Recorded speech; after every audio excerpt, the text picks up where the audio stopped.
Good morning. Good morning, Internet, and all fans of I don't know whatever it is we're about to do.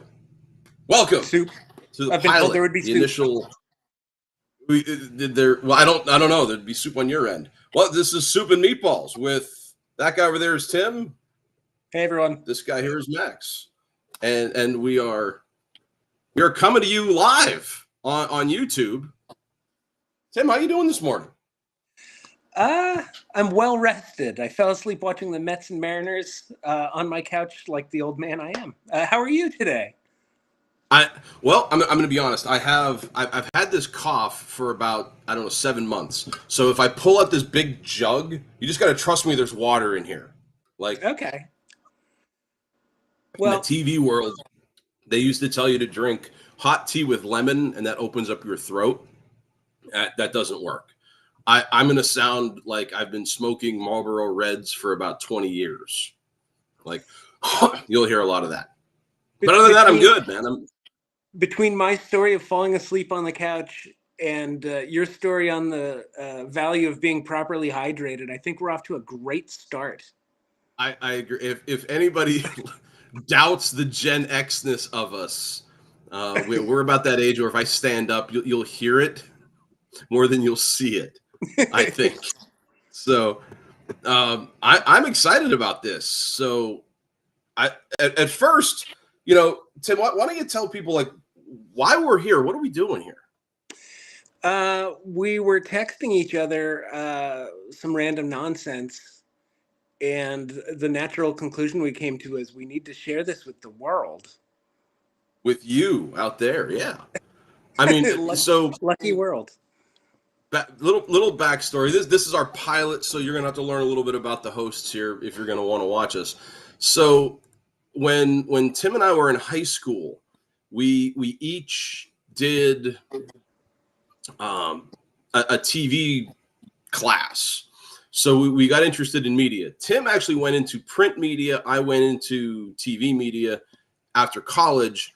But like honestly, one of my favorite things that we did. You remember the time we went to the Big 33 game together? Oh yeah, 2002. That was fun for me. Like I went with my camera and I did interviews on camera. You were there with your notepad and doing stats. And when each of us got out of the media, I mean, for the longest time, I thought to myself, how can we get back in a relatively pressure-free environment? And eventually, we just said, why aren't we doing this? So here we are. Yeah, and I think the fact that that neither of us are in the media only make our sports opinions more relevant. We Yes, were absolutely. talking We are your everyman. we were talking before we went live, and I like every topic you were telling me about. I was like, oh, I don't know much about that. Oh, I don't watch much baseball anymore. So my end should be riveting.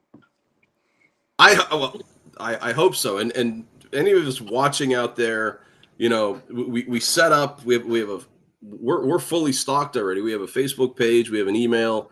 Anything you want to tell us how dumb we are, we probably need to hear that because our egos are so high right now that we have an insane following already. I mean, there's probably I need people it. over in Europe just I need to hear it, especially because I live alone.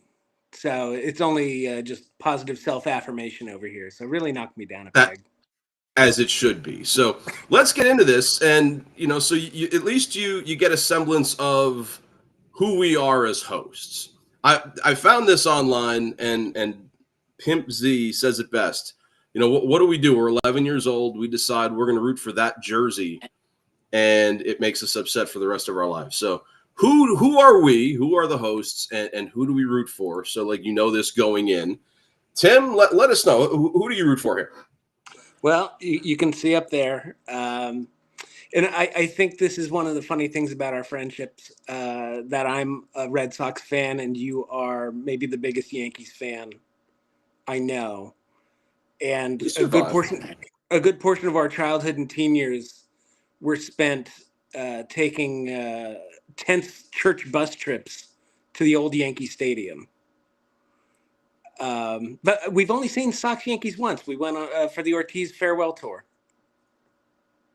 What was that 2016? Yeah, that was 16, I want to say. The Yeah. best part of that trip for me, I mean, Boston won the game, I remember, but we got to walk across the street onto where old Yankee Stadium was, and like I got to stand like, hey, this is where center field would be. This is where home plate would be. I thought that was pretty cool. I thought it would be more impressive. Like at that time, I don't know what it is now, but it really was just like a vacant lot. It's a city park. It felt like standing in the parking lot of a closed mall. it didn't Oh, have. There's actually a beer league softball game going on when we were there. That was in use. Oh, that's right. There was. Oh well, the babe would have been proud. You, I am. I'm also a fan of the Celtics. I can explain my Boston sports fandom because my dad's twin brother kind of got me into the Red Sox and the Celtics when I was a kid. He lives up in Hingham, Massachusetts, so I know it kind of makes me seem like a front runner to pick teams that aren't in my geographic vicinity, but that's my explanation. no, No and I'll tell you what, needed for the Eagles, though. I love back when we were growing up, I didn't appreciate it nearly as much because I guess YouTube and TikTok were a thing. The videos I see now of Larry Bird they're the best videos I've ever seen. He is to trash. He's the god of trash talk. It's amazing. Yeah, I love. It's my second favorite Larry Bird trash talk story. When they were playing the Sixers, and he complained to Charles Barkley that a white guy was guarding him. He's like, "Don't you have anyone else who can guard me? You're sending a white guy out to guard me?" And Charles was like, "But what did he do against Indiana?" There's a Pacer story that I'll have to clean up my language for this, but a little bit. They're playing the Pacers in like the late 80s, early 90s. And if you remember, like the Pacers were like on the rise then. They had Chuck Person. Yeah. Who was like kind of like the next really good small forward in the East. And like injuries like had Bird is like kind of diminished at that point. Like he missed the whole 89 season with bone spurs.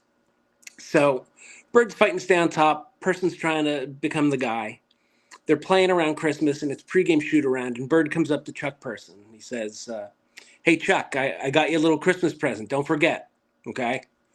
So the game's going on, it's first quarter, and Bird's running back down the court, and he goes, now, Chuck, hey, don't forget about that present I got you, right? And Chuck's like, all right, man, whatever. So, like, the game's on the line. Celtics are up 2. Bird gets the ball in the corner by the Pacers bench and just sinks an absolute dagger, okay? And, Pacers call timeout, and Bird's just kind of like strutting back down court, and he turns back to Person. He goes, hey, Chuck. And Person just looks over his shoulder, and Bird goes, Merry effing Christmas. That's it. That's amazing. That's such great stuff right there. It really is. It's cold-blooded to set it up before the game. Oh, chef's kiss. I mean, my favorite Bird story is when he played against Portland and he just played left-handed so that he could save his right hand for Los Angeles. Yeah. And he still scored, 40 points? He scored 42 points playing entirely left-handed. That is absolute disdain for your opponent. Amazing. And I don't think that ever went away. Like, in '92 when he was on the Dream Team, I can't remember the exact story, but I guess he met Chris Webber in like the locker room or the hallway to the gym, and he said something to him, or it was either Webber or Mashburn before the game that the Dream Team won, not the game that Daly threw. But he said something, and he would always call his shot like, all right, 2 steps left, fade away off the glass. And then bing, bing, bang, boom. It was the video, like testimonials from opponents are just remarkable about Bird. That's why I put the Bird jersey there. Oh, yeah. Easily my favorite athlete. And yeah, the Eagles need no explanation. I'm probably a bigger Eagles fan than I am any other team. for better or for worse. But we'll talk about them more a little later on. And They then made the rundown. yeah, and this is the only overlap in our sports fandom is the Amazing. reigning national champion Michigan Wolverines. So how did you become a Michigan fan? I never heard this story. I became a fan. I probably really started watching college football in like maybe 89 or 90, like to like start following who was who and what teams were what and the history of the game. And Desmond Howard was just the coolest guy in football. He's throwing Heisman poses. And Desmond Howard got me into Michigan. Cool. What did it for you? I never knew that. Oh yeah. Well, let's get there because they're my number two. Obviously, as you said, I'm a Yankee fan, and I don't think Yankee fans are like made, like we're born. And what I love about the Yankees is either you love them or you hate them. There's no in between. And I know enough people who hate them, and I know people who love them. And the one thing I like about you is like you're not. Oh, what's the word I can use on here? You know, you're not an idiot or a jerk about it. You actually know baseball. You like baseball. I'd like to think I'm reasonable. So let's go. Yeah, there you go. That's a good one. So let's go back like mid 80s when I'm like 5 or 6 years old and, you know, I'm playing T-ball and my dad tells me, you know, we're watching the Yankees on WPIX and he says, you need to find a favorite Yankee. And I picked Rick Cerone of all people because he just happened to be batting at the time. And the Yankees were bad. And I didn't know any better. And I remember having posters and collecting baseball. Collecting baseball cards was fun. I would collect, you know, 1,000 Hensley Mulinses if I could, just because it had a little Yankee logo on it. And I would trade people for like Wade Boggs or Roger Clemens because I didn't know them, but like they were much better players than you know Bam Bam. When we got to, it had to be middle school. I started rooting for players. You remember the Bo Jackson years? I loved Bo Jackson. So we actually had White Sox hats. I rooted for Chicago simply because I rooted for Bo Jackson. But when the Yankees played the White Sox, I was like, well, maybe Bo will hit 6 homers and the Yankees will win. And when Bo went to California, because I don't think they were Anaheim at the time, I was done with the White Sox. I bought a California hat. I have an Angels hat somewhere in my possession because of Bo Jackson. But, you know, my dad and my grandfather, they were all Yankees fans. So that's where that came from. Me with Michigan, it's very similar to you, except mine came during the 90 or 91 Rose Bowl. I forget which one it was. Whenever Michigan was playing Washington. And I remember sitting there.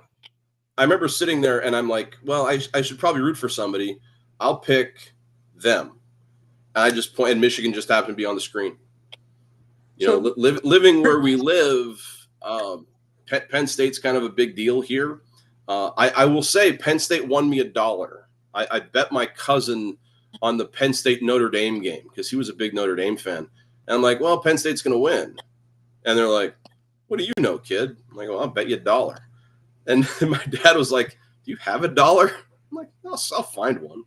But Penn State won, and I won $1 on Penn State. That's the best and really only time I think I've ever rooted for them, simply because of the Rose Bowl where I said I'll root for you. I just want to go back to the Yankees for a second. Did I ever tell you the story about how wearing a Lou Gehrig shirt allowed me to have a casual meeting with EGOT winner Marvin Hamlish? No. I don't know if at least not that I remember. I used to have a Lou Gehrig shirt that I bought at the old stadium because I really like Lou Gehrig. Mm-hmm. And it said Iron Horse on the one side. And the blue did it say Iron Horse on the? Yeah. It said Iron Horse, and then it said Gehrig, and then the number 4 on the back. So I was going to see like something in college that they had the BU concert series, and I was like, oh, tickets are free, whatever. Oh, Marvin Hamlish, great. So I dress like I'm going to a tractor pull. Like I wear the Lou Gehrig shirt. It's October. I've got like a thermal under it. You have a flannel or something over top, I'm sure. Yeah, and like, ratty chucks, on my feet. I walk in to the Haas Center on the campus here at Bloomsburg. Everyone's in black tie or a ball gown. Like everyone's dressed like it's a night at the opera at the Met. And I was like, oh God.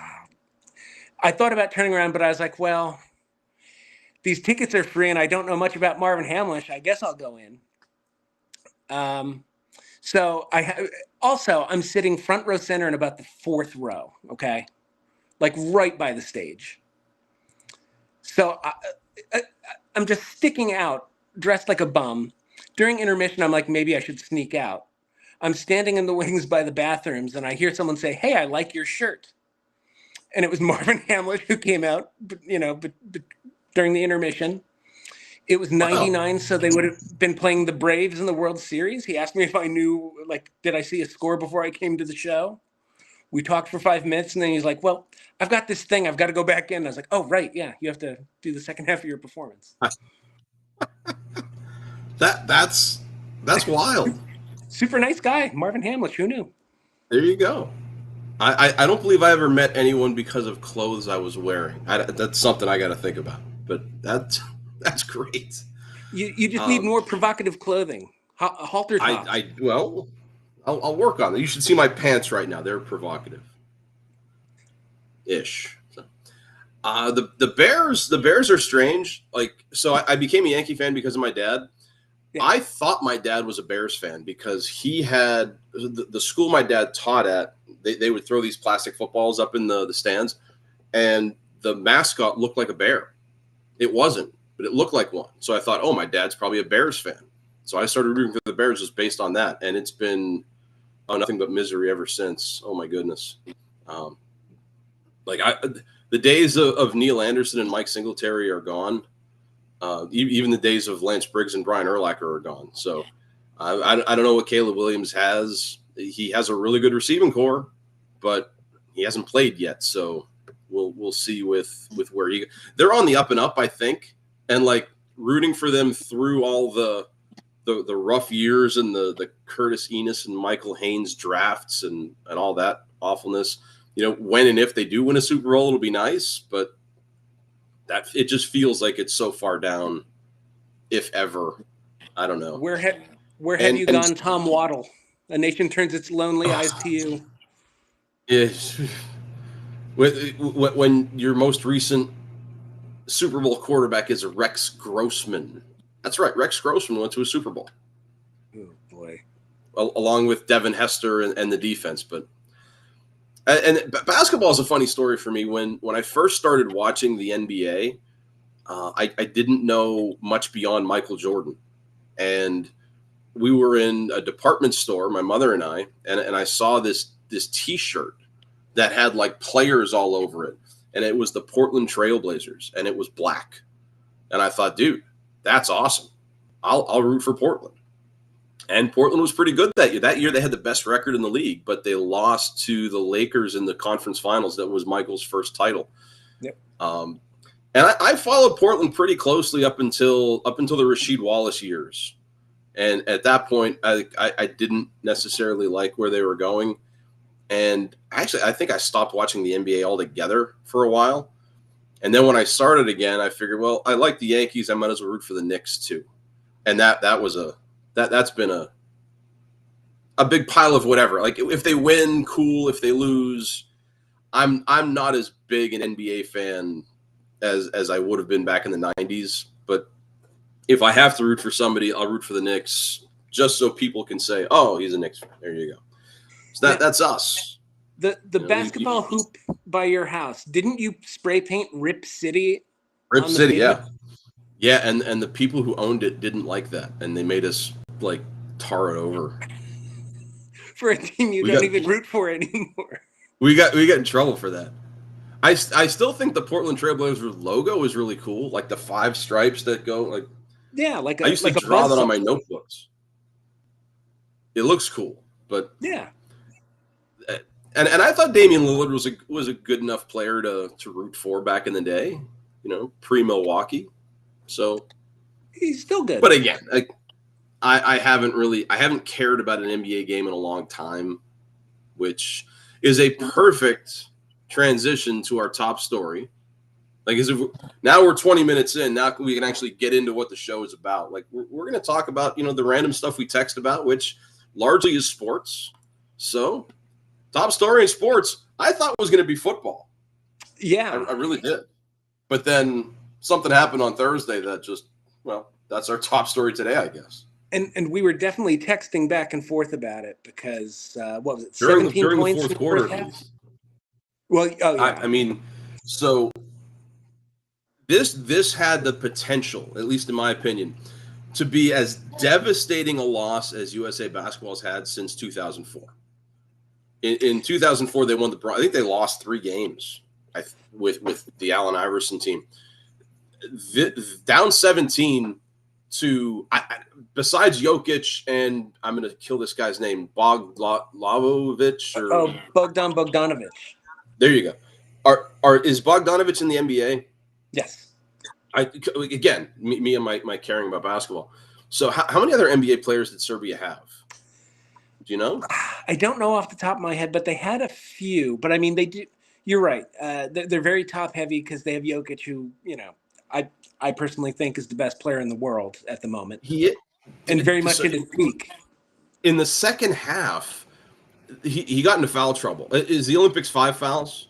It is. Yeah, 40 minutes a game, 5 fouls. He got 4 fouls pretty quick, and I don't think he was really aggressive. Not that he's ever aggressive anyway. He's kind of like the Safe Puff Marshmallow Man. Well, he's just really big. The U.S. had the advantage that they could go at him aggressively because if Embiid had an off game, which he hasn't had a great Olympics, but he had a very good game against Serbia. I think he was kind of energized by going against Jokic. But if Embiid hadn't been able to pick up the slack, then they can throw Anthony Davis in. If Davis can't, then they can throw Bam Adebayo in. I don't know if anyone in the world defends Jokic better than Bam does, and Bam barely played the other day. He didn't play. Him and was it Jason Tatum? I thought Bam got like some minutes late. I thought he was a defensive replacement on a foul shot. He might. So I missed about 2 minutes of the game packing my wife's car because she's doing a show and I had to put props in the car for her. So I missed part of it. Maybe that's where I missed. But I know they were saying on the radio that there's nobody happier than Steve Kerr that they won this game because he doesn't have to answer questions about Tatum. And I don't know. I mean, that when you have guys like Curry and LeBron and KD and Anthony Davis, if does one player really make that much of a difference? I mean, I guess so. If you lost, it's something to talk about.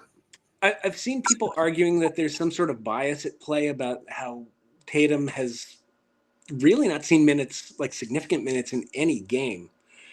But I mean, Kerr's playing, he's starting Drew Holiday and, Derek White's been getting a lot of minutes. I think they have so much offense between Curry, between Embiid, Durant, LeBron, that they need Holiday and White as defensive guys. They need defense. Exactly. And what Tatum brings, a 6'7" guy who can play the wing. With arms that are like 10 feet long. Yeah, it's kind of the same way that Halliburton hasn't played much. It's too much a duplication of skill set. When Steph Curry goes off like he did, though, I mean, like 9 for 14 from 3, hit 9 3-pointers. He was 12 out of 19 from the field or something like that. That was the catalyst. And when he hit the 3 that put them up, when they were chipping away, my thought was, well, you could see the U.S. defense amp up. Like the first 3 quarters, like it felt like they were playing passively, like they were just the ball screens they weren't fighting through. They really weren't up in the ball handler's face. In the fourth quarter, that changed.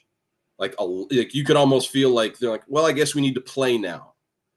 Like down 17, when they're down 13 entering the fourth, like, yeah, I guess this is kind of serious. We could lose this game. And it felt like Serbia almost, if there's a prevent defense in basketball, that's kind of like what they ran the shot clock down too much. They didn't get many good looks, except for one. There was a turnover, and there was a Serbian guy on the wing, nothing in front of him, and he shoots a 3 instead of driving, and the 3 clangs out. If that 3 goes in, that could be a big swing. If he goes in and dunks the ball, or just does a layup if he can't dunk, whatever. I mean, that would have been a big potential, 4-point swing, but it was like the U.S. couldn't miss in the fourth, and Curry and James weren't going to let them. Well, I don't think you can fault him for taking that three, because you're not going to get a look like that No, not at all. Well, yeah. If it goes in, it looks great. I mean, and the only thing I can say about the U.S. in the fourth quarter, especially once they got the lead, I can say this as a youngest brother, that it felt like, like the older brother's messing around, and then you're swinging your arms, and maybe you hit your brother and draw some blood, and then they're like, oh, okay, you really want it? You made me bleed my own blood. Yeah, exactly. And it felt like the U.S. was like, okay, like, what's up now? Bogdanovich was running his mouth at Carmelo, and kind of scrapping with LeBron during a dead ball situation. I think the U.S. just kind of got sick of it, and once they got back in the game, especially when you ISO Durant with a lead, that last shot that Durant took, how do you defend that? He's 6'11", maybe 7 feet. He crosses you over and shoots a fall away and hits it. What are you going to do? I mean, if you're Serbia, you can't feel bad about yourself. I mean, you feel bad you were up 17. You let this one slip away. But Serbia came back, and they won the bronze medal. Shocking. I mean, they were probably the second best team in this tournament. So now ahead for the U.S., it's 10:30 Eastern Standard Time. And in about 5 hours, they tip off against France. I don't know much about France, except France is in trouble. I wouldn't be so sure. They have the home court. I mean, obviously it's in Paris. They have Wembanyama, who I love. Every time I watch him, he does something I've never seen on a basketball floor. Like, the Alien is such a perfect nickname for him. At 7'4", shooting. Is he over? Is he over 7? He's 7'4". 7'4". Okay. Yeah. And I obviously heard of him from the draft last year. I didn't see much of San Antonio this year, but I mean, probably the unanimous rookie of the year, I'd imagine.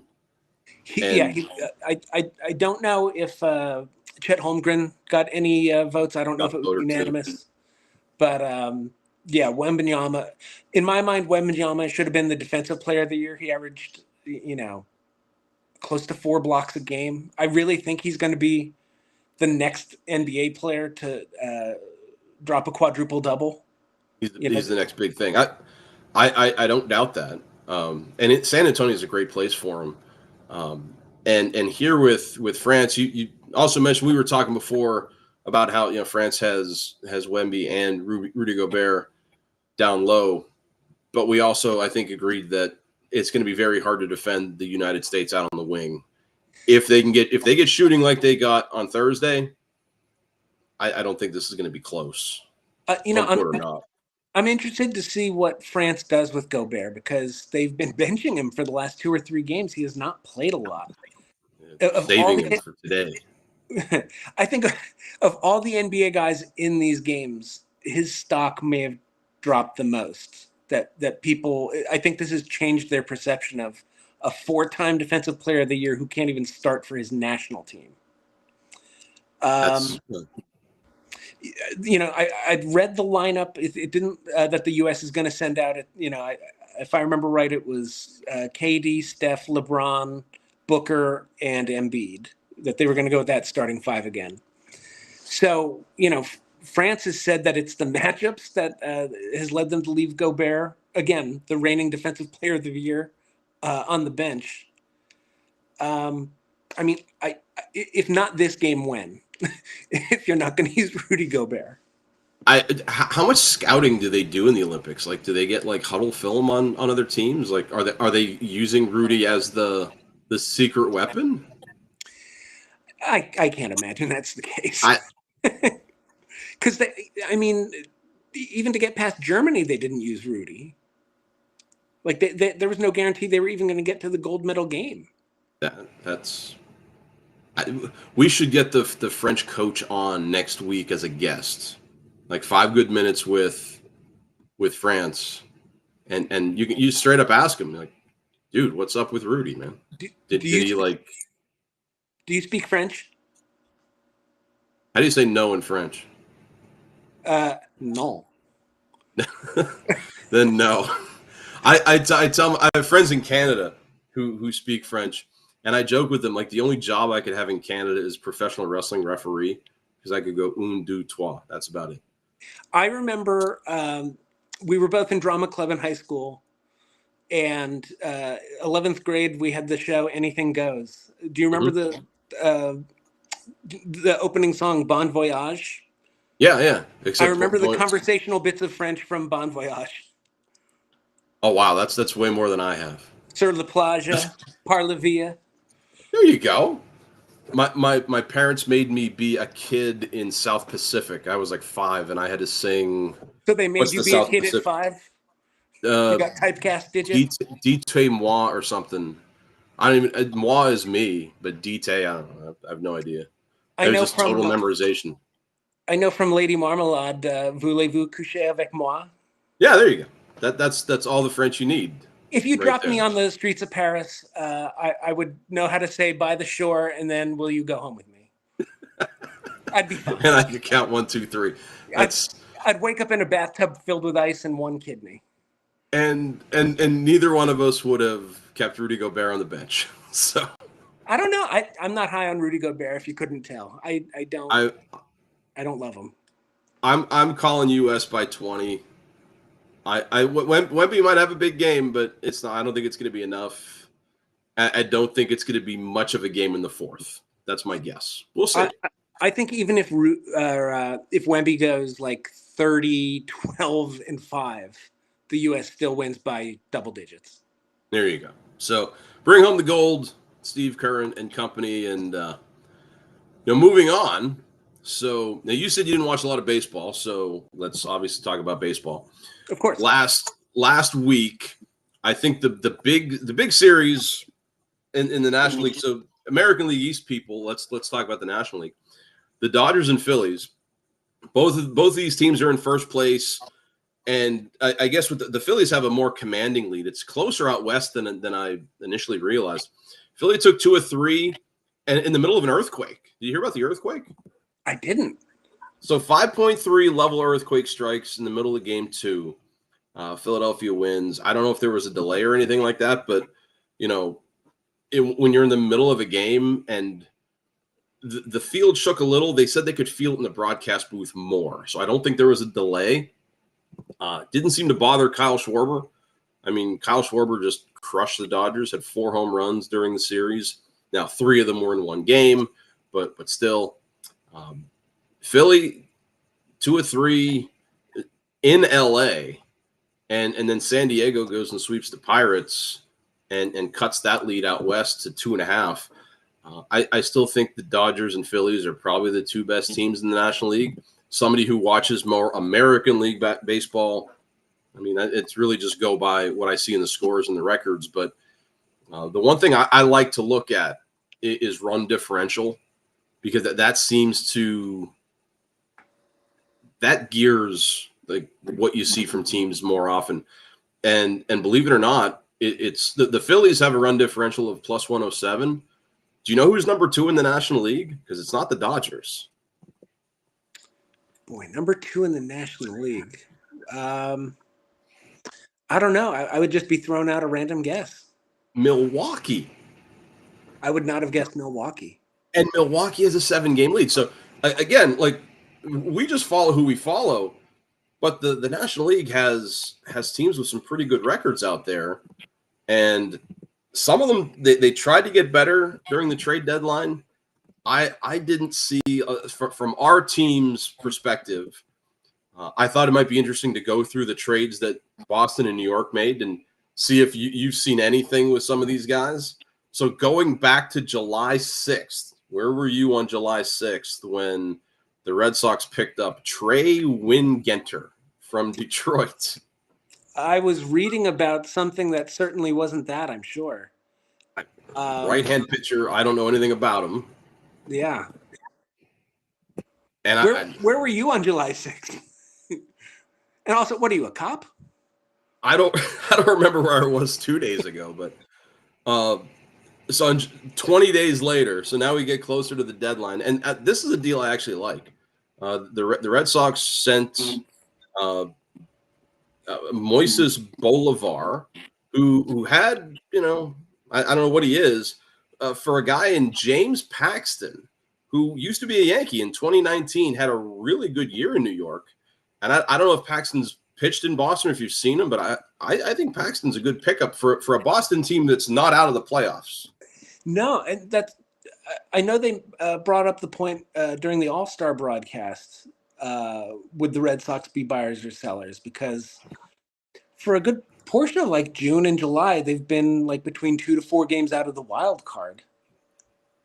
It's so hard because of the way the playoffs work. It's hard to be a seller. I mean, Boston's a game and a half out right now. I just looked. They're a game and a half out of the playoffs. That's it. Yeah, and here's the thing. They don't or haven't in recent years spent money, but I mean, they have the resources. I mean, they showed that in the past, certainly. They made a lot of moves. So after the Paxton trade, we'll go ahead one day. They sent 3 players to Toronto, trading in division for a catcher named Danny Jensen.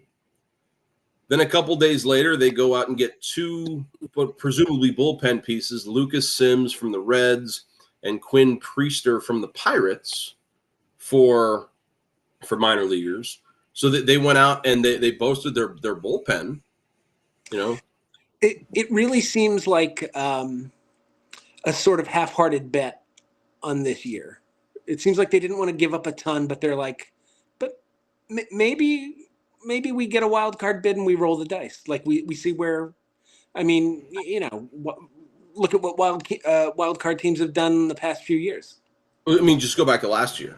So Atlanta and Baltimore just stormed through the regular season. They a couple hundred win teams.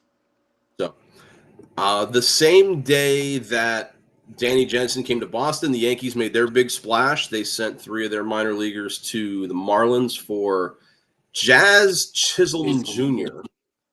How do you feel about him? I've seen a lot of criticism. Well, the one thing he brings is a personality. He is not afraid to let you know that he is around. And the old school Yankee fans, the no facial hair, let's wear a shirt and tie people, that's going to rub them the wrong way. I don't care as long as he hits the ball. But the thing is, he doesn't hit the ball all that well. When he hits it out. He's a power guy and he's a lefty, but he strikes out a lot. So right. It's like we have enough of those guys. Well, already. Major League Baseball, I mean, has enough of those guys. That's how the game is played. It's a high risk, high reward game now. But then what they're doing with him, he was an outfielder in Miami. He played center. The outfield is not something that the Yankees need at all. Right, not with Judge and Soto, certainly. With Judge Soto, Verdugo, I like as a human, despite the fact that he's like the second worst hitter in the bigs. But then you also have Stanton. If you need an outfielder, he can play outfield for a day. And they have Jason Dominguez in the minors, who I don't know if he started his rehab yet, but like there's literally no need for a guy named Jazz to play the outfield. They need an infielder because DJ LeMahieu's best days are well behind him, and Gleyber Torres is struggling a lot. So. I mean, I think they have Chisholm at third, where he hasn't been a defensive liability, and he's been okay in New York. Nothing to get like super excited about, but I don't hate the trade yet. As far as what our teams have done, I would say James Paxton and Jazz Chisholm are probably the big names. There's one trade that doesn't involve either one of our teams directly, but it deals with the Blue Jays, and the Blue Jays are, I guess they got to be in last place. They're probably out of it. They had one of my favorite players, Isaiah Kiner-Falefa, who was a Yankee for the last couple of years. Super duper utility guy. They sent him to the National League somewhere. I just saw they traded. They got rid of him. I was glad to see him go because he's like the kind of pesty guy that when you're down by 1 and there's a runner on second, he finds a way to get on base. Yeah. You know, he'll never start a rally, but he's a pest, and he plays, I don't know, 12 positions on the field. Do the math. He reminds me of if you remember Jose Oquendo from the old like '80s Cardinals. I know the name. Yeah. He was a guy who like could play all 8 positions on the field. He would pitch when they would want to save a bullpen arm, and like That was cool. like those old Whitey Herzog teams, he was a guy who got on base and then was just running like a demon. I looked because, again, between the Yankees and Red Sox, I don't think there were big splashes. MLB.com actually had the Cardinals with the best move when they got the pitcher from Chicago, Eric Fetty, who joins Dylan Cease. They traded Dylan Cease before the season started. Now they get rid of this Fetty guy who was probably their best player, period. When you lose 21 in a row and you're 40 and a half games out of first place, I mean, you make moves like that, I guess. Yeah, it really doesn't matter what they do in Chicago at this point. And they're in money saving mode. That what can go wrong, right? 5-cent beer night. Invite ABBA. There you go. Do it. They've lost ever since those. So they beat Oakland. I knew this was going to happen too. There was no way they were going to break the all-time record. They could have done it against the Cubs, which would have been awesome. The Athletics had to spoil it by losing Game 2 there. I'd like to picture it like a scene out of Moneyball, like when Chris Pratt is hitting the home run to extend the winning streak. Only it's the A's losing, and then the camera pans, and there's just no one in the stands. And somebody asked, listen, when we started promoting the show, somebody asked where Oakland was going to end up. And the two top hits were either Sacramento or Vegas. I thought Vegas was a done deal. Is it not? Yeah, I thought the plan was next year they're in Sacramento until the facility's ready in Vegas. I thought that was all signed and finished. Either way, I don't. It's a long time till they're going to be relevant again. Just look from a financial standpoint, when you have, I think their payroll is down to 15 million or something like that. Did I see that right? There was a team out there whose payroll was 15 million. It almost certainly had to be Oakland. Like when how much is Ohtani making per year? 2 million. Talk to me in 2030, right, or 2040, when I don't know if that money is dead money or if that money goes towards their payroll. Right, for luxury tax purposes. I don't know. People talk about Bobby Bonilla Day, which was July 1st, and listen, I'm all for laughing at the Mets, but that deal led to Mike Hampton and David Wright being integral parts of that team and them going to the World Series. So Bobby Bonilla's contract is a great deal for him. This year, do you know who the 5th highest paid Cincinnati Red is? Is it Ken Griffey Jr.? It's Ken Griffey Jr. Exactly. So, I mean, I think Manny Ramirez is still being paid by Boston. Washington is still playing. Oh, is it Scherzer? They're still playing, and he's still playing right now. Right, so yeah. Deferred deals they're fine. I love laughing at the Mets because why not? But the Ohtani deferment is just mind blowing. I can't believe it'll be legal for long. Like, I'd wonder if they're going to discuss that, changing that when they, whenever the next CBA is up. Yeah. I mean, if the players will fight for it, I'm sure. But if the player wants it, it's good financial security for them down the line, I guess.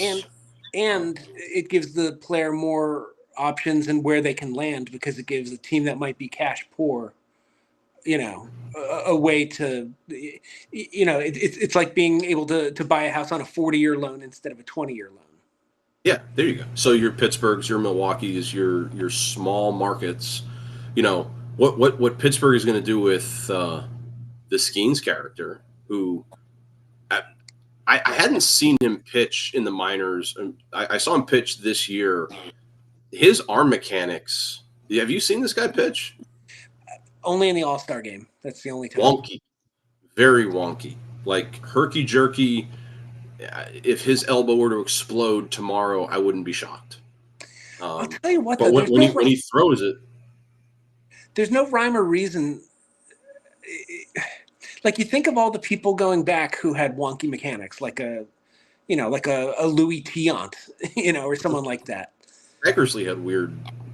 Well, he had that drop down. He wasn't quite submarine, but it was herky on the elbow. It looked like.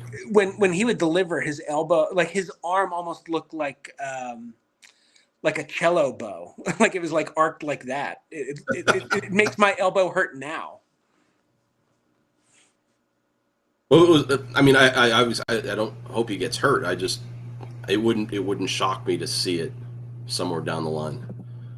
But he's the future in Pittsburgh, and if his next contract is that kind of deferral, then Pittsburgh can hold on to a guy like that.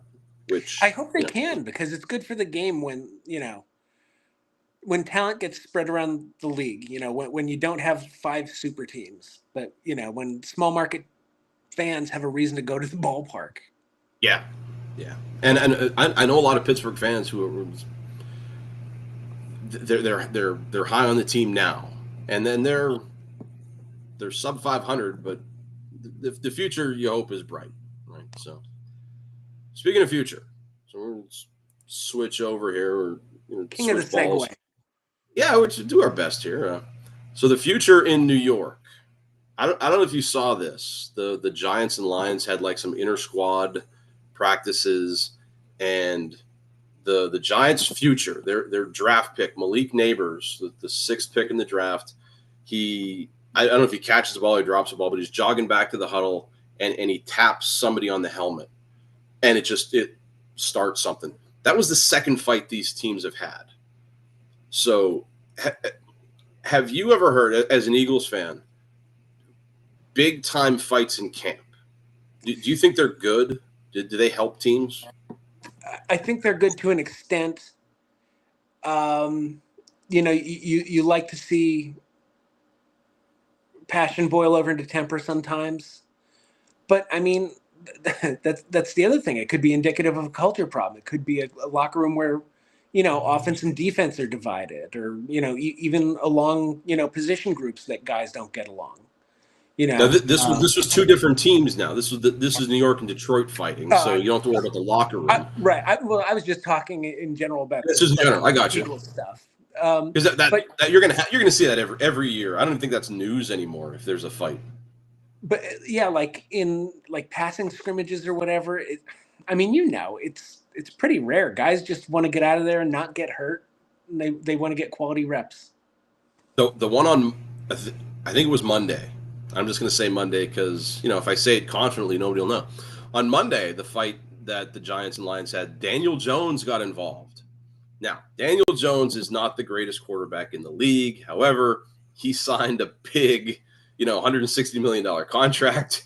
You want to keep that guy out of any kind of, helmet swinging or just stupidity. Now, because I didn't see this, was he was it a play he was in the mix of, or did he run over to get involved? He ran over to try to break it up. Like he was trying to pull bodies out. Like, no, someone's got to stop him. One of his teammates has to grab him by the collar. The red jersey doesn't work in that situation. Yeah. And I understand the desire to be a leader, but you lead from the sideline there. Yeah, you offer to get the 2 guys who did fight some water. Yeah, that's or you spray them down with water. Get the hose. Yep. Segue. Speaking of leadership, now, so now you can talk. You can talk intelligently here about the Eagles situation. I just saw this week. Jalen Hurts, your quarterback, his 3rd season. He's gotten better. It looks like he's gotten better every year. They were 10-1 last year before the implosion against San Francisco and Dallas, and then the wheels came off, and the wild card game was a mess, and now all the talk in the offseason is Hurts and Sirianni aren't getting along. What do you know about that? So Set the record. I did read the ESPN story about the sort of rift between them. I think a big factor in that was that they made a big point of making Brian Johnson the offensive coordinator, and he was a guy who had history with Hurts. And then it felt like they didn't really give Johnson the keys to run the offense. It seemed like Sirianni was coming into the quarterback room. It seemed like he was overruling Johnson on a lot of play calls. They effectively neutered Johnson halfway through the season, it felt like, and then dismissed him. So I think there is maybe some bad blood between Hurts and Sirianni. I think they can work through it. I think half of it is the Johnson situation, but I think the other half is, and I think both play a part, how slow Sirianni has been to try to fix the problems in the offense. They make the point in the article that he seemed to think they had such exceptional talent they could just roll the ball out and beat anyone. And he didn't feel like he had to make adjustments. But then also it felt like Hurts had to justify his contract, especially when he threw up that jump ball to A.J. Brown against Seattle on Monday night to get intercepted when a field goal would have been fine. Rather than check down, he throws it 40 yards down the field. So there's blame on both sides. The article made it sound like things are tentatively okay. I think if the Eagles start 8-2, though, we'll start reading articles about how happy the locker room is. I haven't seen the schedule, and that might be something we do later, like NFL predictions. Like people do that, so maybe we do that.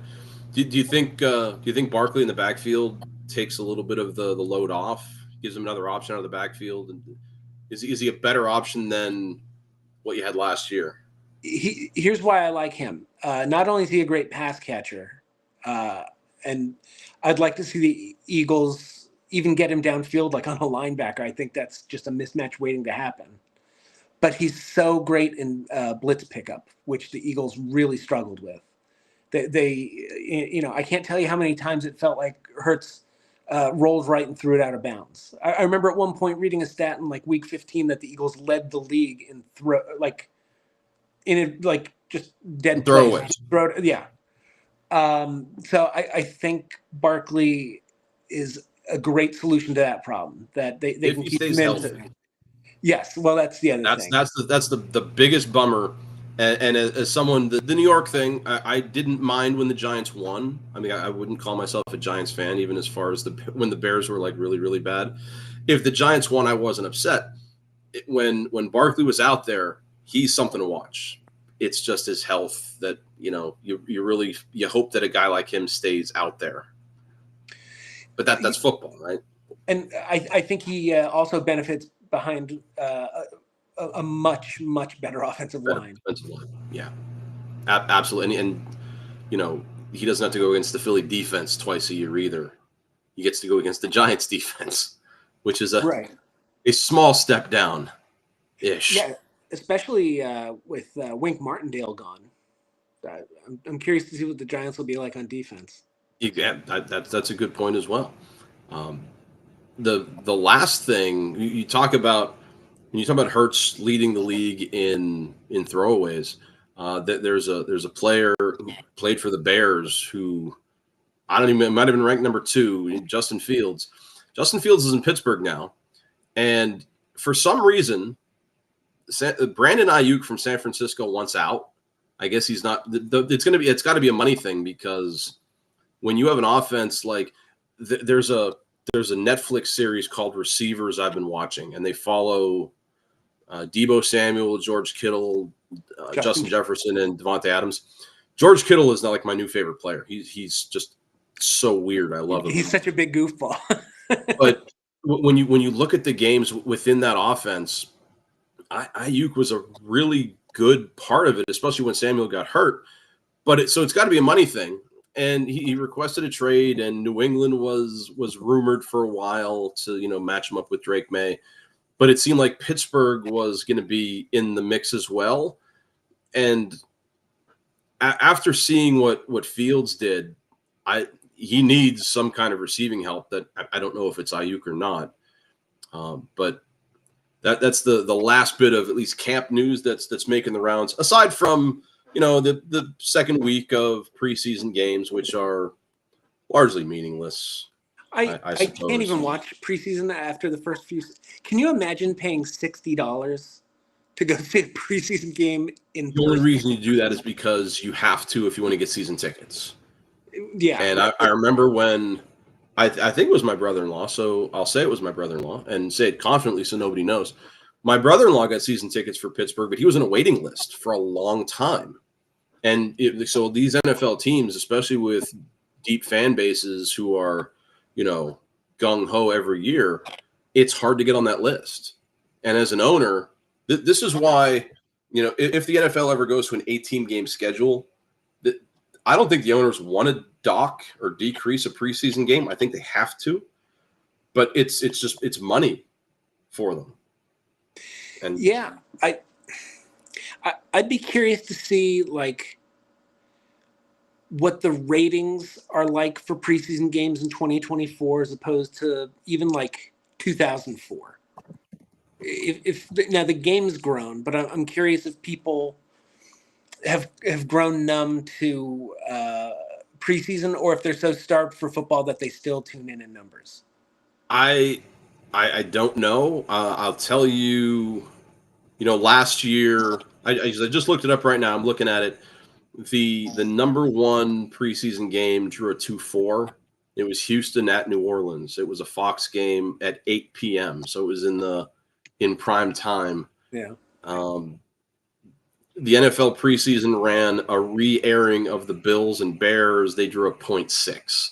So it's not moving the needle any more than the Little League World Series, really, Right. or NASCAR. That's kind of where preseason football is. But it's not going away because money and the such. But more segues. Money, the means of spending money in college football now have potentially led to more drama at our favorite school, University of Michigan, the reigning, defending, undisputed to a point. There might be some dispute, national champion. And what's happened is the way it was pre-NIL, the recruiting issue during COVID about how they went out and tried to recruit people. Yeah.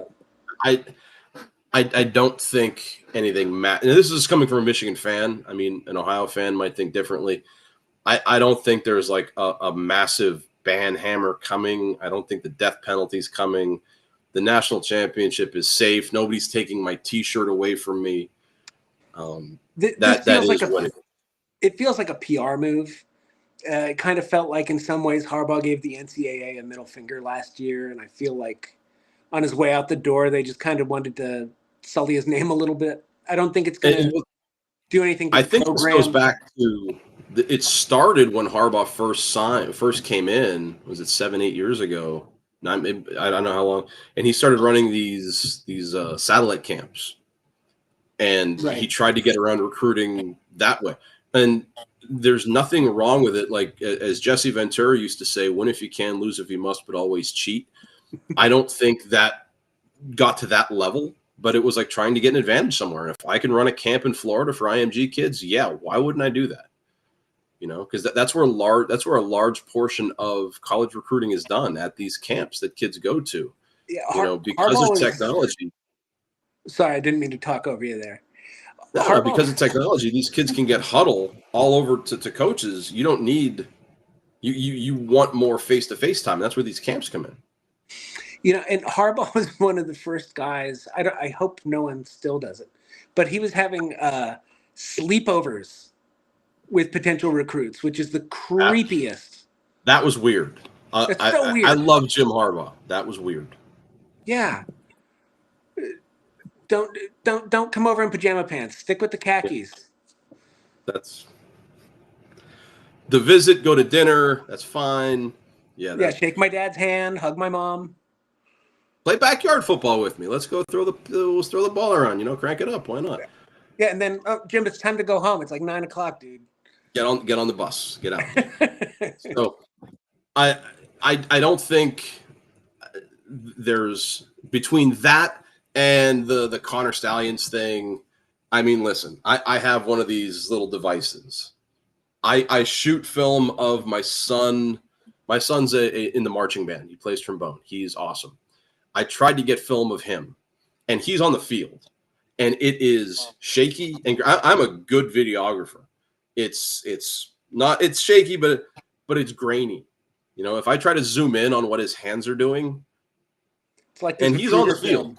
from Yeah. across the field, that's silly. And any Ohio fan who says that's a big deal, I guess that's why they stole film of Maryland's practice, but you never hear about that because it's Yeah. Ohio.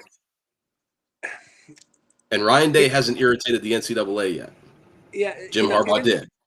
Everything from last year felt, and I know this is going to be seen as a biased opinion, but it really did feel trumped up. How many games did Harbaugh miss? He missed 6 games, right? Some of that was self-imposed, though, right? It wasn't like the NCAA doing it. So right, was Michigan saying, look, all right, we'll take care of it. Right. Now I'm trying to think because he had the self-imposed. Weren't they 2 separate suspensions? Yeah, the first 3 and the last 3. The last 3, I mean, not for nothing. There are a lot of people in the media who thought they were in trouble against Penn State and against Ohio without Jim Harbaugh, but they still had Jim Harbaugh during the week, like during the week of preparation. And let's be honest, Sharon Moore has proven himself to be a pretty good head coach or pretty good game day coach. We'll see what it's like this year, but as far as Michigan's last trolling of the NCAA, like they can't let this go. Like they named Jim Harbaugh an honorary captain against Fresno State. Oh, that is August 31st, their first game. Like that's next level. It's almost Larry Bird level. Like, yeah, Merry effing Christmas. They're bringing Jim Harbaugh back for that one game. And Fresno State they should handle. It's the week after. It's the game against Texas. That's the big test because Texas is in a lot of teams, a lot of at least media people's top 10. So we're going to skip a bullet here. It's the Soup and Meatballs top 4 here. I hate preseason polls. I really do. But I mean, everybody does it, so I'm going to do it too. I think the number 1 team going into the year almost has to be Georgia, right?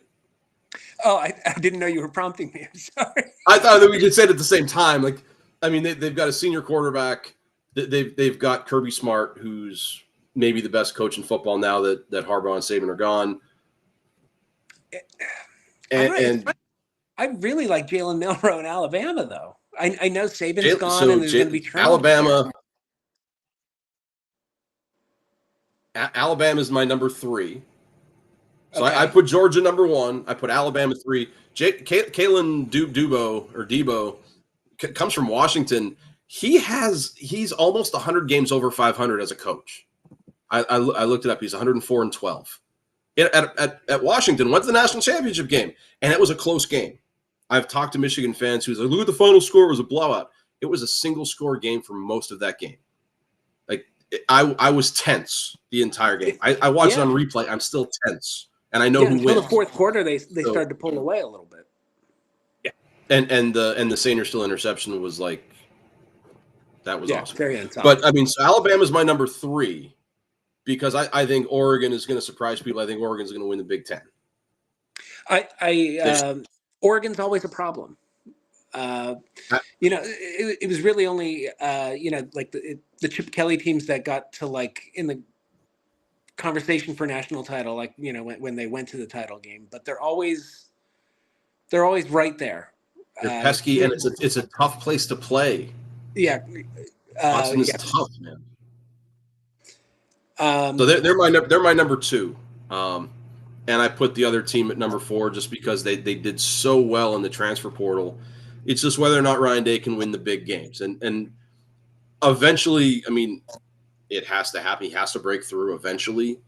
You know, a lot of people look at this year. I think Michigan's going to be tough this year, especially on defense. Again, Do you think Day's on the hot seat? yeah, the Cooper level hot seat. Like he is Cooper beaten. level. Yeah, I mean, Cooper went 1-8-1, but John Cooper was a great coach. He won a lot of games. Well, how many times were they number one going into the Michigan game, and then Tim Biakapatuka runs all over his face? 313, what a day! And I think I remember that game. Michigan's defense was unheralded in that game. The first three offensive series for Ohio, they resulted in field goals, and Ohio State had a 9-0 lead, but then it became 9-7, and then Michigan's running game took over. But I think this year, if you can't beat Michigan at home with the team that they've assembled, and after what Michigan has just lost, they lost quite possibly the best quarterback they've ever had. They have to replace the entire offensive line. They replaced the all-time leading rushing touchdown running back. And there's a head coach that they didn't have last year, but all of that, if they don't get it done, I could see Day leaving. And does Chip Kelly take over? Because Chip Kelly's coaching the offense now. I don't know. Yeah, I think you've kind of talked me into it because Cooper did get a longer leash. But the game was different. It was just different in 1996 than it is in 2024. And is the game different though? And that's a great segue into the way that college football is now judged as far as success, whether you win the national championship. Back in the 90s, or back in the 80s rather, Bo was all about win the Big Ten, win the Rose Bowl, or at least make it to the Rose Bowl. That's all he cared about. Beat Ohio, win the Big Ten. Who cares about this mythical national championship? Now, with 12 teams getting into the playoff. So let's break this down for the viewers. If you don't know, the 12-team playoff, you're going to have teams ranked. The top 5 conference champions are going to be ranked, 1 through 5. And seeds 1, 2, 3, and 4 are going to get a bye. Like they go into the next round. Teams 5 through 12 are going to play at the home field of the higher seeded team. Or I read this, another venue of their choice. So like if Michigan was ranked 5th, and they didn't want to play in Michigan, if they wanted to play in Jacksonville, or so they want to play in warm weather, maybe they could. Can they do that? I don't know. I'd rather play at home, quite honestly. Yeah, it would be weird to choose like the travel, like just like the displacement, unless unless you want to get away from campus. Yeah, I mean, I can't think of a reason why I'd want to play on the road. But then the next games go to the NY6 games, Fiesta Peach, Sugar, Orange, Cotton, and Rose. So they're going to be playoff games. And then you have the national championship. I guess that's separate. So as far as the game goes, you could see, and this happened. I had this argument with a friend of mine about the best rivalry in sports. That sounds like something we'll do later on. Duke, North Carolina played in the Final Four. That was a thing. They could play in the ACC championship game. That's a thing. Michigan, Ohio was always one game, and that was it. They weren't going to play in the Big Ten title game. That's no longer off the table because it's just one big conference now. Right. It's not East and West. So now you can play in Indianapolis the week after you just played in Columbus. Then, based on what your record was going into the Big Ten title game, it's not out of the realm of possible that one team gets a high seed and the other team gets another, and they meet somewhere along the line in the playoffs. Then you could see Michigan, Ohio 3 times. And I'm not sure I'm ready for that. I don't know how, if I want to see the 12-team field for a few years before I make up my mind. The thing I like about the 12-team field, last year, so many of the bowl games felt irrelevant. That players were like, well, we're not in the playoff. Yeah. So I'm not going to suit up. The entire Florida State defense decided they weren't going to play.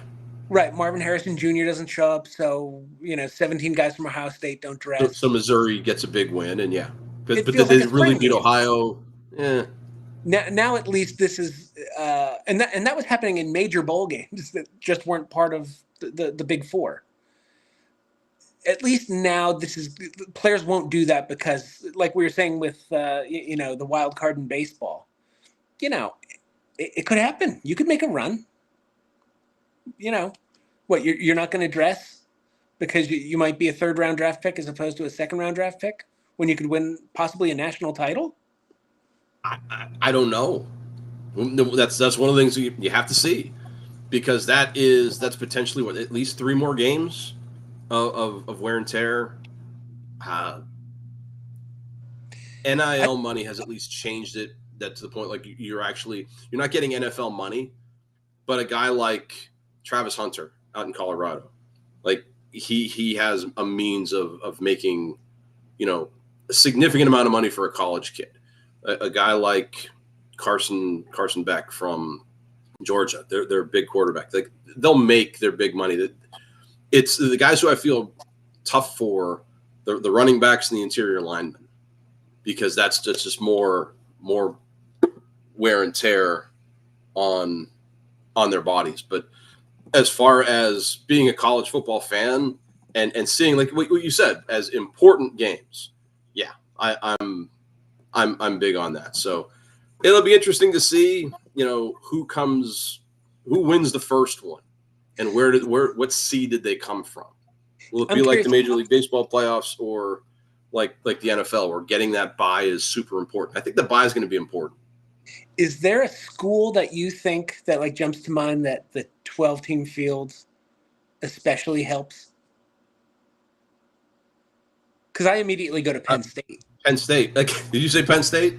Yeah. Like, I just had this talk with a friend of mine yesterday.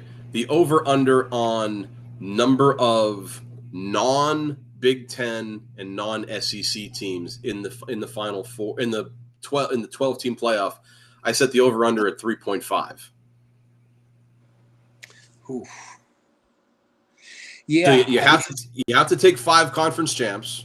Right. So there's 2 right there. So you have 3. There's 3 definites. Yeah. Do the non-power conferences get 2 more?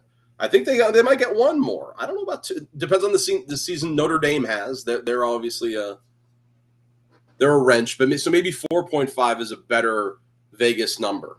I do wonder what it's going to do to like those theoretical, like the Boise State, like the 07 Boise States, like those Cinderella teams. Or this year it was who was the undefeated team out west? Oh boy, last year. Yeah, the no name. I know who you mean, but I can't. I'm gonna get there. That's what we have the internet for. We're live here, and I don't have a producer, so I got to do the work here. Come on, coaches poll 2023. Michigan number 1. That looks good. Like that. Oh my goodness, man! They didn't. Liberty. That's it. Oh, the older I get, are they making the final 12? 12-0? Oh, it's going to give us the same debate we've always had. When we had the BCS and we were trying to decide the top 2, and then we made it 4, and now we're trying to decide who's 4 and who's 5. Now, there's going to be a team that's 13th that's like, well, we deserve to be there because we beat so-and-so back in September. What bugs people more, I think, is with Power 5s only having 4 teams, 1 was always going to get left out. I always think 12 was too many. I thought 8 would have been great. I would have lived with 6 with like the NFL system with the buys, or the NFL system now with 7 and a buy. Because that gets every conference champion in, no matter their injury to quarterback, whatever. I mean, obviously Florida State got stomped by Georgia last year. Would they have gotten stomped in the Final Four? Maybe. I don't know. I don't think the defense transfers out. And I was legitimately concerned as a Michigan fan going up against that defense. I didn't think their offense would have done anything against us, but defensively, when everybody was playing, I think Florida State was a good team. I keep so going getting back them in would be nice. When it comes to this stuff, I always seem to fall on a more conservative side, because when they were talking about doing the BCS, I was always the one who was like, well, if we abandon the traditional bowl schedule, that's going to make the regular season Saturdays less meaningful. And that didn't pan out. I was wrong. And then with the BCS, and they were like, well, let's make it a 4-team. And then I was like, but the debate of 1 and 2 is good for football. And then the 4-team field ended up being a pretty good thing. I was wrong again. So, I guess that's my way of saying I'm not that smart. But I to your point, I think the argument between 4 and 5 is more vigorous than between 12 and 13. If you're ranked 13, well, that's always the case, because the argument for 3 versus 2 is even better. Yeah. Like when you think about when Michigan and Ohio State went into the big game, 1 and 2 in the country, and then Michigan lost out on a chance at playing for the national title because of it.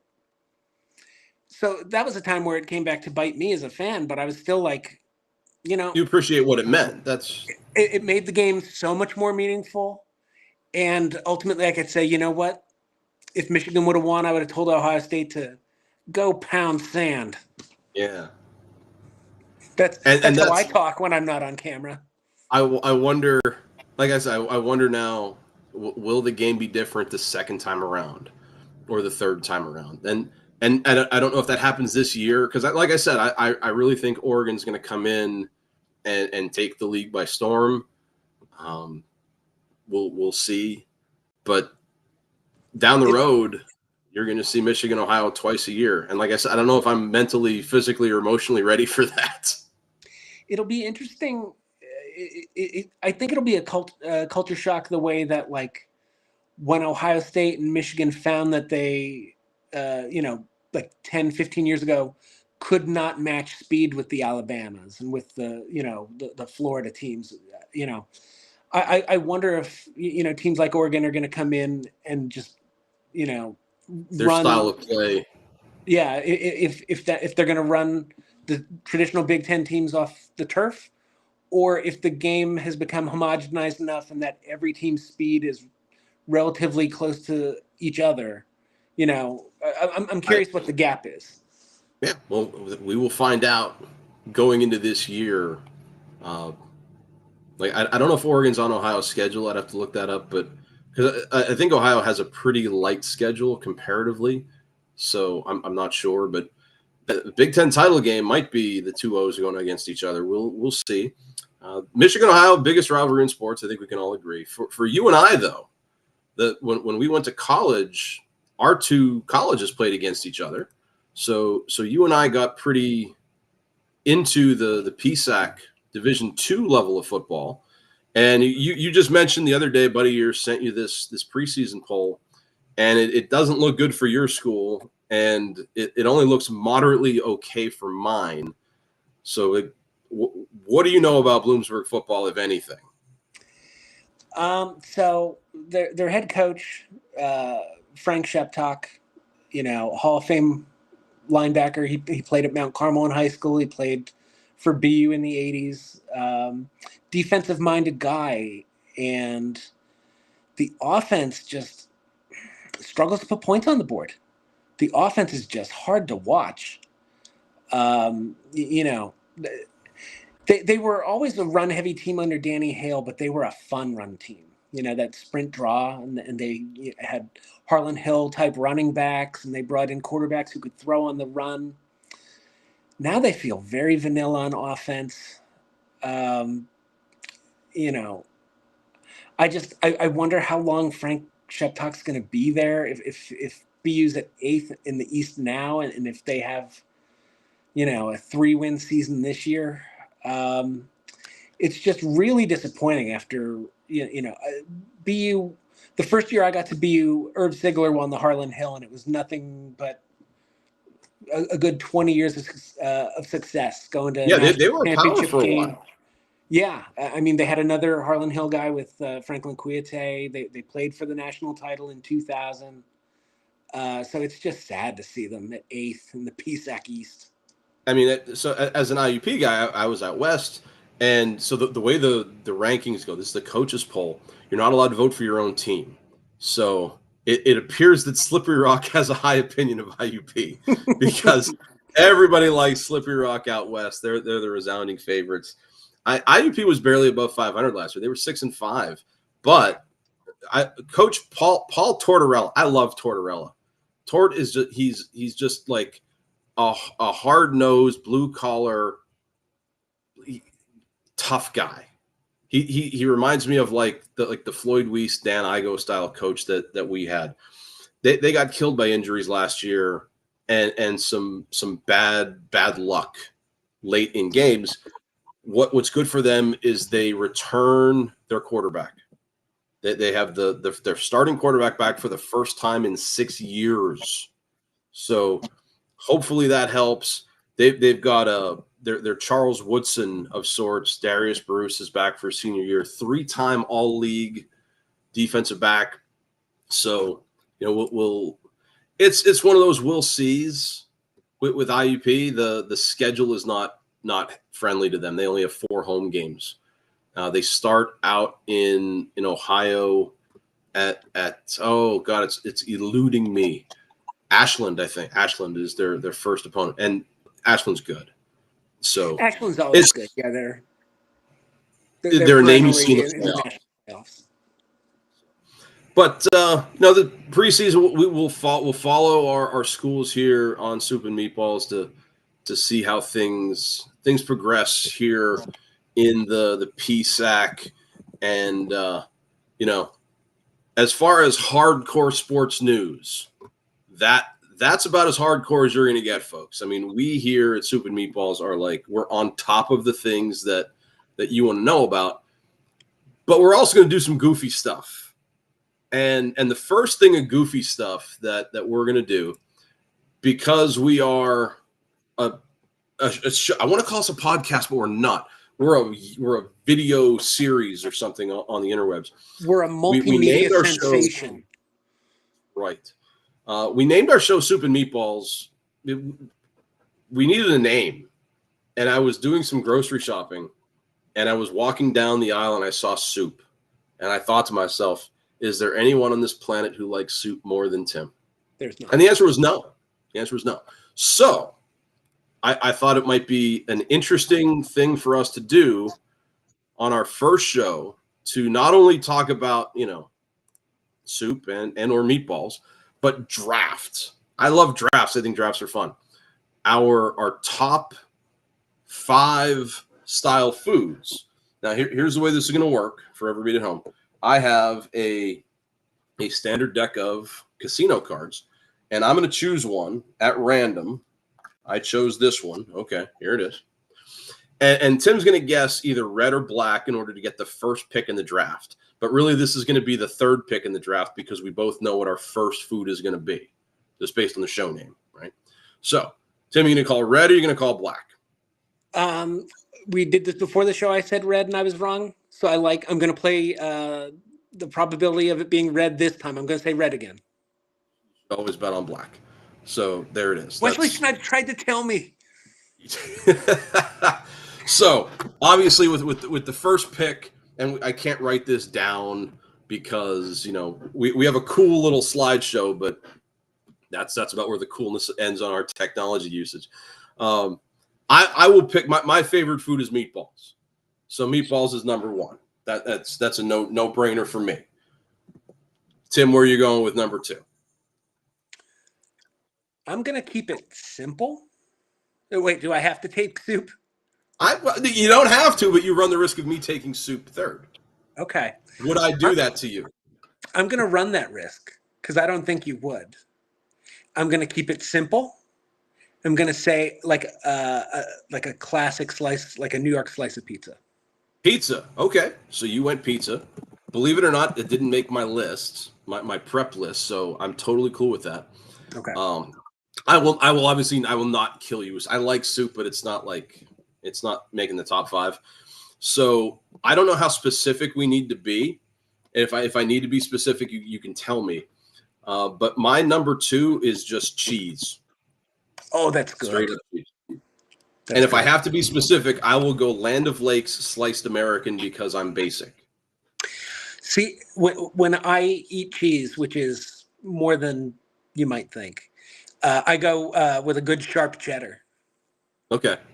No, I have a friend who I work with who smokes cheese, and his smoked cheddar is just tremendous.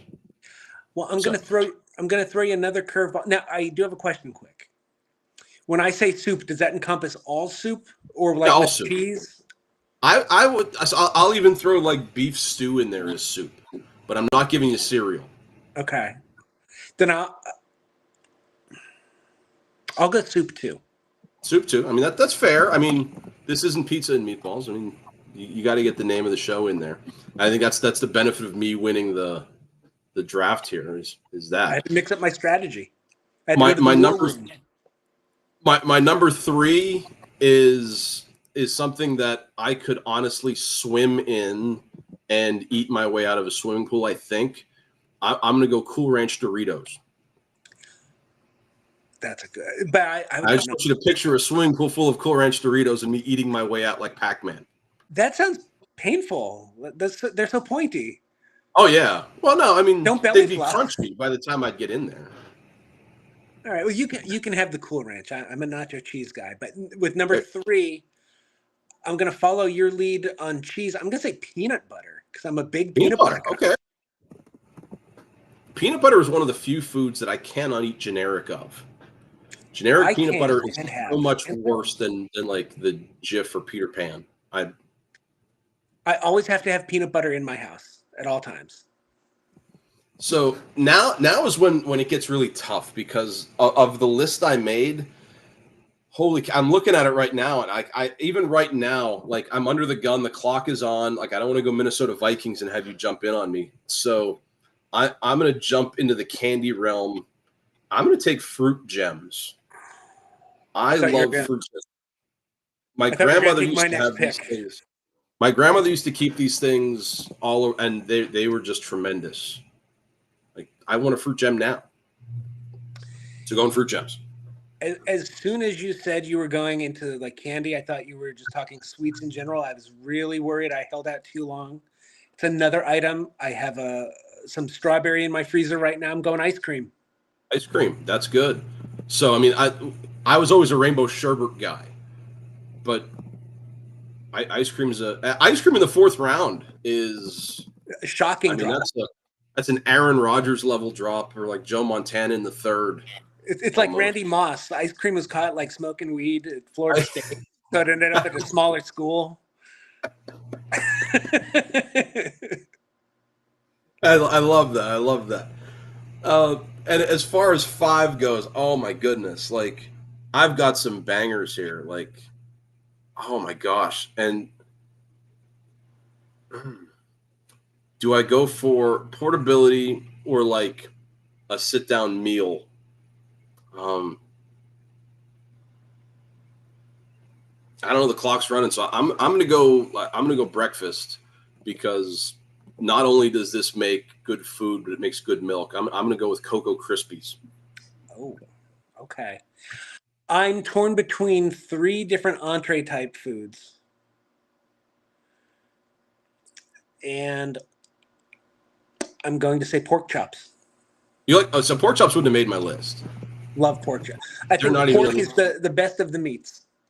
That's fair. So as far as drafts go, you went with pizza, soup, ice cream, peanut butter, ice cream, and pork chops.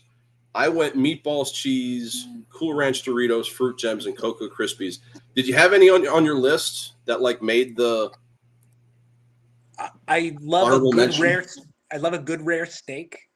Yeah, I think that'd be a popular pick. Crab cakes were also. Oh, I didn't think of crab cakes. Oh, I feel so. That's the best seafood. I love crab Absolutely. cakes. Lobster is not like so overrated. The butter My does all dad the likes work. lobster. My dad likes lobster, but yeah. You can I mean, just so for melt me, butter and drink it. That's all lobster is. crab cakes are number 1. Yeah, I feel terrible they didn't make my prep thing. I was torn between. So I love cantaloupe. but as far as fruit goes, the cutting and the prepping, that's a pain. The sit down meals for me were like my mother got this recipe from her mother. She made dumplings. I love chicken and dumplings. That's Yeah. tremendous. And then my dad would make beef stroganoff, which was like this beef concoction in sour cream and sauce, and he put it over egg noodles. That would have made the list. Just the basic spaghetti and meatball with the Sunday dinners. The garlic bread he made was just like I could have drafted garlic bread, but that wasn't like in the top 5 for me. So the other one I had to knock off my list, but I think it was a recency bias thing because I just had it for breakfast a couple days ago. Like a classic, like Jersey Sammy, like the Taylor roll, like the Taylor ham, and then egg cheese on a like toasted bagel, like a garlic bagel. I just had one of those yesterday. I might get one later. What are we doing after the show? Let's get a bagel. There it is. So if you have an idea, if you want us to draft something, there's our email at the bottom. Put something on Facebook. Let us know. We'll draft something for you. The other thing that you found that I thought was kind of cool was something we're going to do our top 5. Tim, what's our top 5 today? Well, it comes to us courtesy of Robert Griffin III from Twitter. And back in July, he asked his followers to name their top 5 favorite movie managers or coaches or trainers. And I thought I saw this. Yeah. So back in July, I saw this too. And then there's his list up on the chart. And as far as rankings go, this is the one thing where we can both have the same. And we both have our list. And neither one of us talked about our list pre-show, so this is all straight live, and I think we have at least one together. I do too.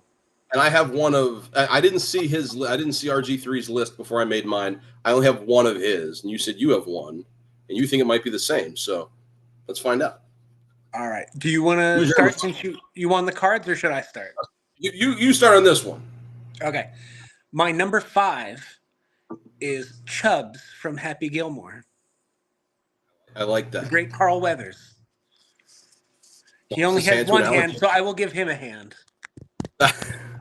What a fantastic coach. As far as golf goes, do you really need a coach? I mean, Tiger Woods had a swing coach who ruined set him back. Who was that? The infomercial, the longest time that you could Tom get Amansky? Tom Amansky was baseball. Yeah. There was a golf VHS you could get. I think was it Dorf on golf? Because those weren't real. I'm not sure, but swing coach totally works. My number 5 is actually the same as RG3's number 5, and it's not because I think Patches was a good coach. It's not because he threw wrenches at people. It's simply because I love Rip Torn. Rip Torn. I think we both got to know Rip Torn on the movie Defending Your Life. For 2 words. Diamond here. That's it. Like Men in Black 3 was only good because of him. Patches, Rip Torn was a tremendous actor. And yeah, Defending Your Life is one of the more underrated movies in his catalog, I think. So I put him 5 simply because I like the actor, not because I really think he did a good job coaching. Even though they won. They were the big winners. You can dodge a wrench, you can dodge a ball. Who's your number 4? My number 4 is going to be Norman Dale from Hoosiers. Gene Hackman. Gene Hackman. Okay. The town wasn't quite sold on him, but Gene Hackman won him over. And he also won over Barbara Hershey and earned her love. I have a fraternity brother who actually played at that gym. Like they opened it up as a tourist attraction or something. Yeah, he played a pickup game there. Oh, that's super cool. So, yeah. And he was a really big basketball player. You would have liked him because I think he's taller than you. He would have given you a challenge down on the blocks. Like I'm still, gloriously short. You can't tell in the box here. I look like I'm 6'3", but I'm most certainly not. I I don't have him on my list. My number 4 That's not who I is thought not was our common answer, by the way.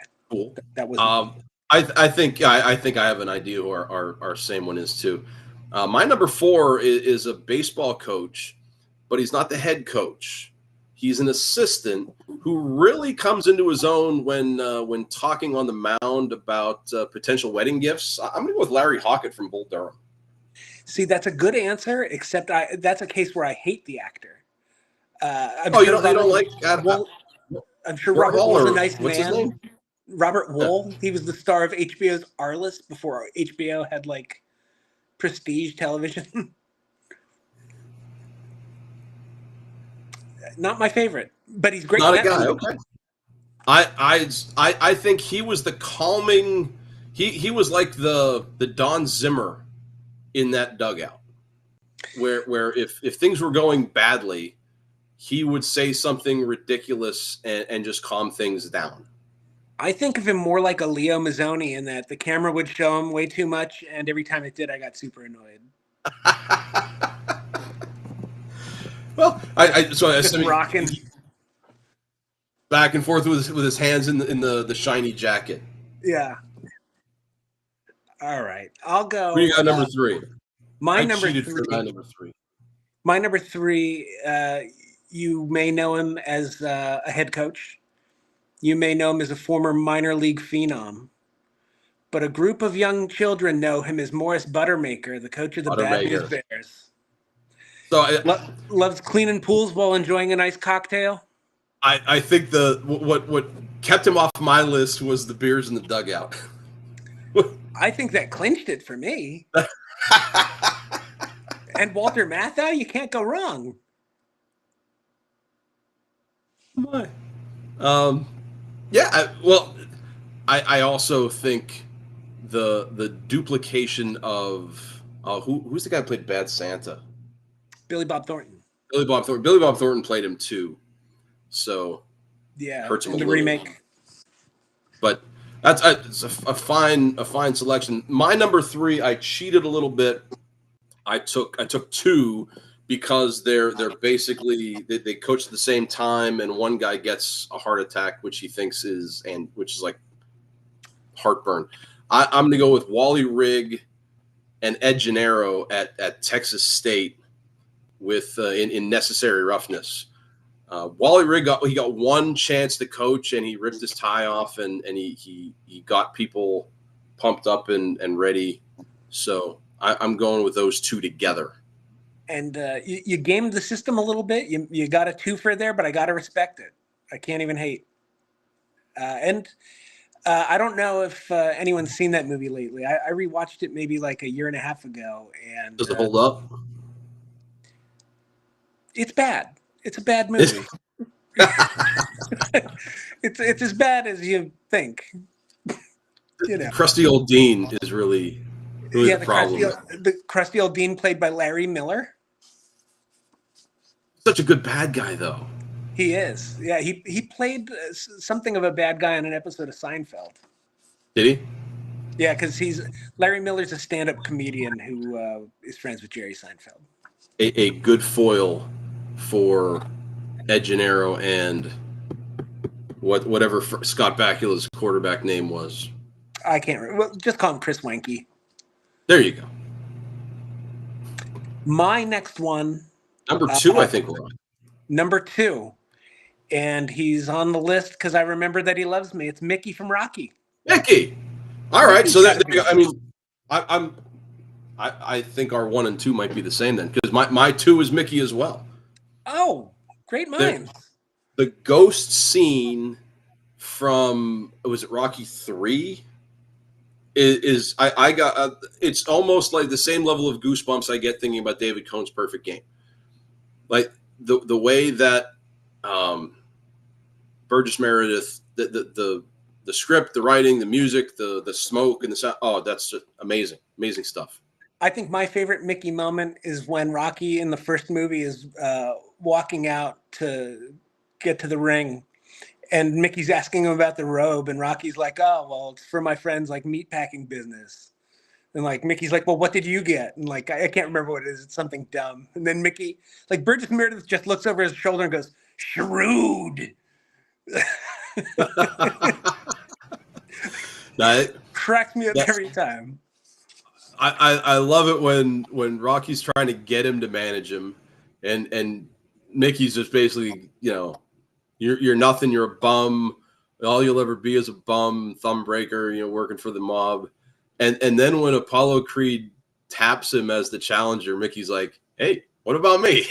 Literally Bring me hat along." in hand. A little bit. So, Mickey's my number two. Another just a great performance. Not better than Rip Torn, but Burgess Meredith was born, I think, to play a boxing manager, just with the voice and Oscar nominated. Yeah, well deserved. Well deserved. I have a funny feeling our number one might be the same too. Is it for Lou the voice. White Wall Tires Brown? I got a guy on the other line. I think Lou Brown is. If I could make him 1, 2, and 3 on the list, I would. Yeah, and he not only is he a perfect character for that movie, but if you want to extend the fictional universe to the real universe, a guy who had been like a lifelong AAA manager being called up to deal with those guys, I think is a perfect hire in hindsight. So yeah, Lou Brown all the way. Lou Brown.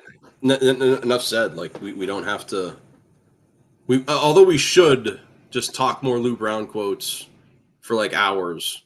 Like that could be our top 5 next week. Top 5 Lou Brown quotes, because there's a lot of, even in Major League 2 when he's in the hospital and he's watching the British TV show and like he's got the Cleveland game in his ear and they score a run and he starts the nurse comes in, he's like, "I love this British stuff."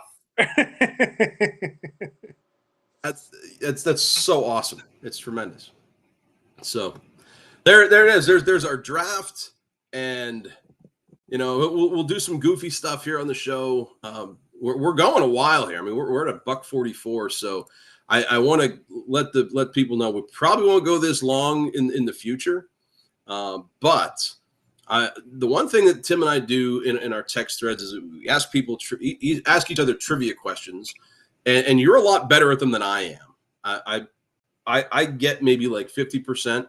So this is a segment I'm going to call Mr. Smarty Pants, and I'm going to call you Mr. Smarty Pants. So today's task for you live, because you don't know what this is yet.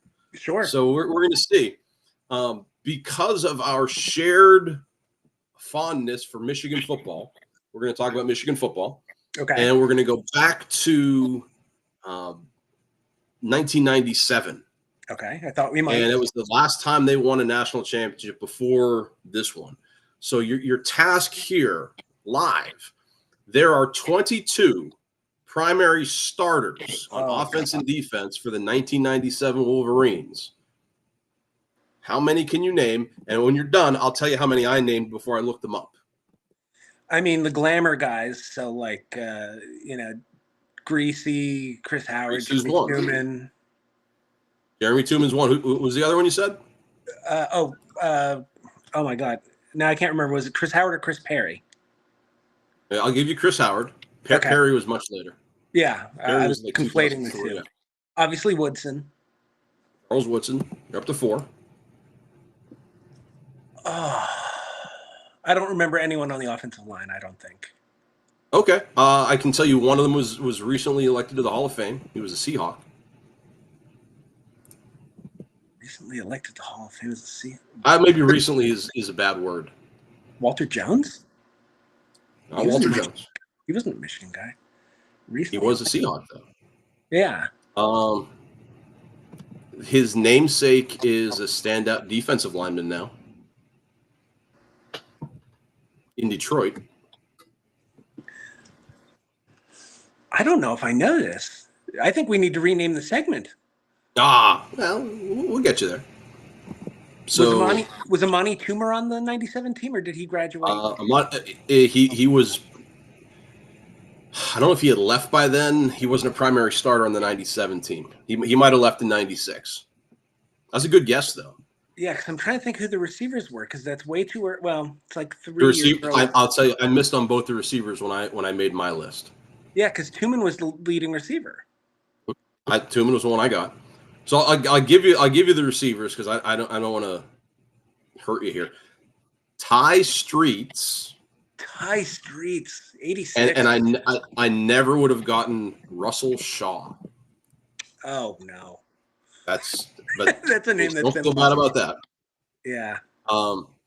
As far as linemen go, back to linemen, I think one of them was an Eagle for a while. Okay. Alliterative first and last name. Both start with the same letter. Yeah. An Eagle for a while. I think he was an Eagle. I don't know if I know it. Let's see here. I'm looking him up. Oh, he was a Redskin. He was drafted by the Redskins. No, okay. So I'm a complete idiot. I thought he was an Eagle. So John Jansen. Oh, okay. Was a tackle. This guy I think was a. When you mentioned like Michigan linemen who are Eagles, I was like, well, all right, Runyon, but Runyon would have been John. So John Runyon, John Jansen. Yeah, they're both Johns. He was not one I got. I got two of the linemen. One of them played for Detroit. Jeff Backus. Oh my God. Was their other tackle. And I don't know of another way to get you to the other lineman I got was Steve Hutchinson. Okay. At center? Hutchinson was I remember him in Seattle, and he was a guard, yeah. And I remember watching the 97 team from my college dorm room. This was a pretty much revamped offensive line. So there was a lot of question marks about this line, and they turned out to be really, really good. I remember they were ranked preseason 13th by the AP. I thought they were 16, but either way, yeah, they were in the teens. Because they were only fourth when they played Penn State. Like they went into Happy Valley and put a, what was it, 34-8 on Penn State. 32 to 8. And it wasn't even that close. Speaking of the Penn State game, if you remember Penn State's first offensive play, this guy got a sack. And his name just feels like a defensive lineman. Huh. It's an iron of sorts in metal. Oh, Gold. Gold was a linebacker, and he wasn't a starter on this team. Ian Gold, I think, was later. Different kind of metal, not as valuable. Make buildings out of it. Oh, I can't remember his first name. The Iron or Irons? Jarrett Irons? Jarrett Irons was another linebacker. Great name. Not a starter on this team. I think he was earlier 90s. Steele. Steele, there you go. You remember his first name? Is it Jared Steele? Nah, Glenn Steele. Glenn Steele. I'm bad at this. This was you're doing about as good as I did, believe it or not. I got three more. One guy only because he was one of my absolute favorite names in the sport. Okay. A medieval weapon of sorts. Is it a more favorite name of yours than Bill Schwann's? Oh yeah.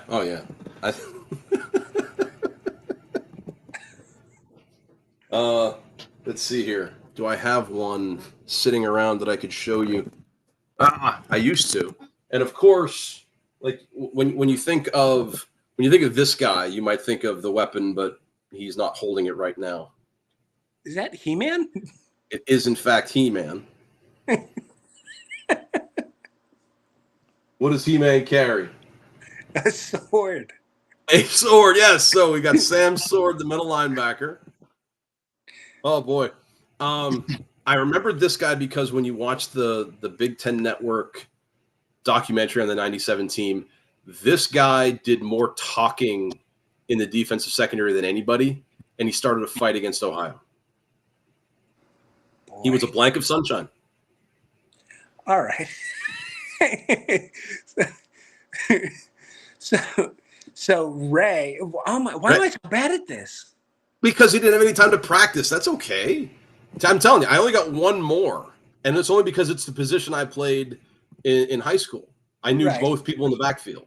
You got Chris Howard, and the other guy was another Chris, and he shared his last name with one of our head coach's first names.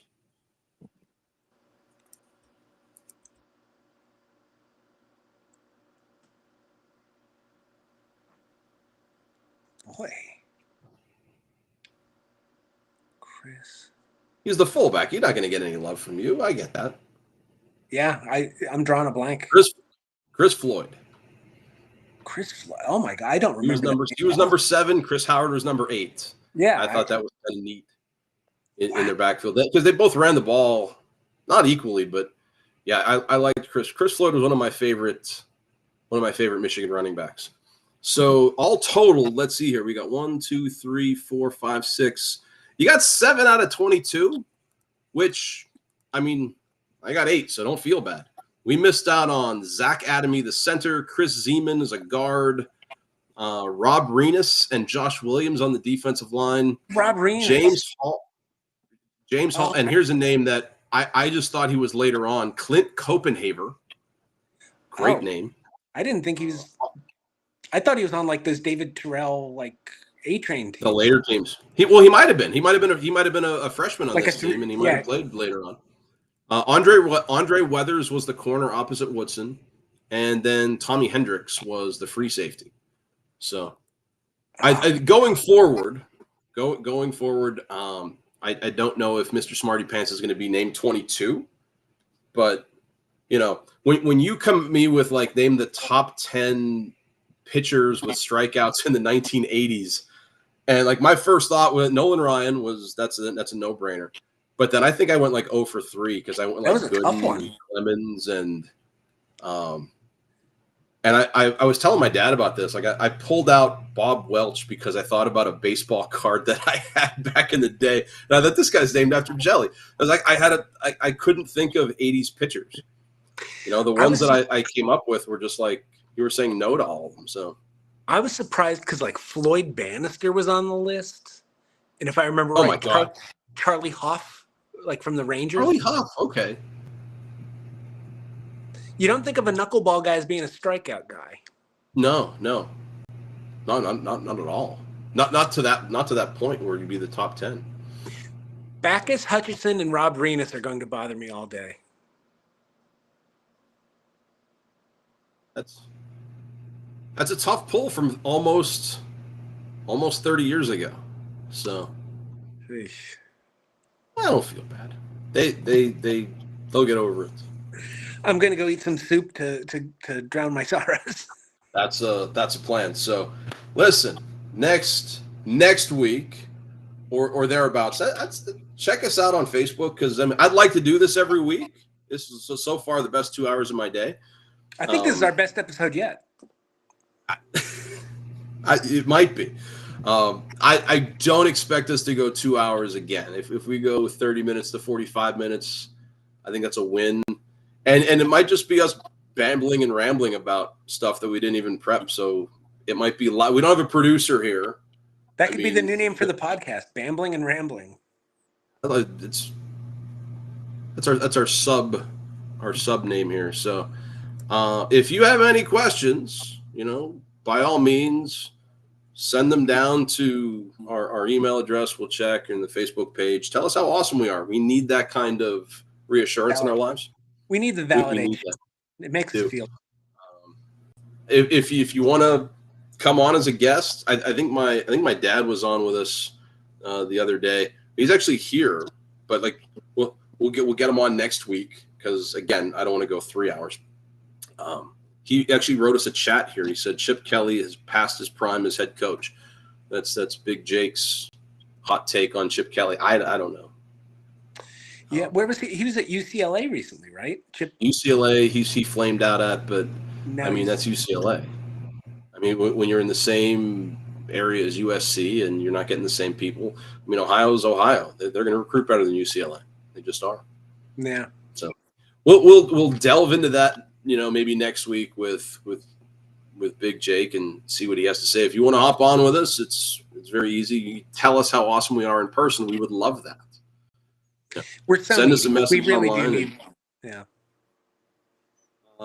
Now, with that, I told you we needed a cool way to sign off or like say goodbye. My friend Doug used to say, "We'll talk to you again after later." I don't think we can steal that.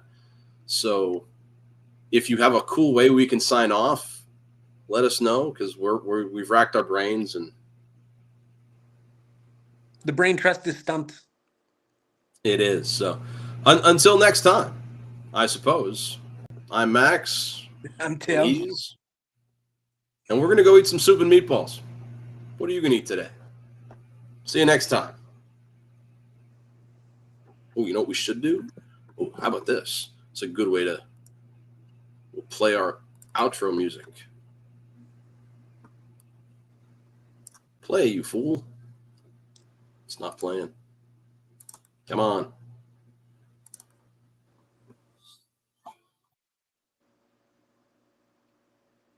Not, Credits rolling. Executive producer, Tim. I Script hear writer, music Max. coming from from your end. It's like you're watching a movie on a laptop. I can hear the. We'll see you. Bye.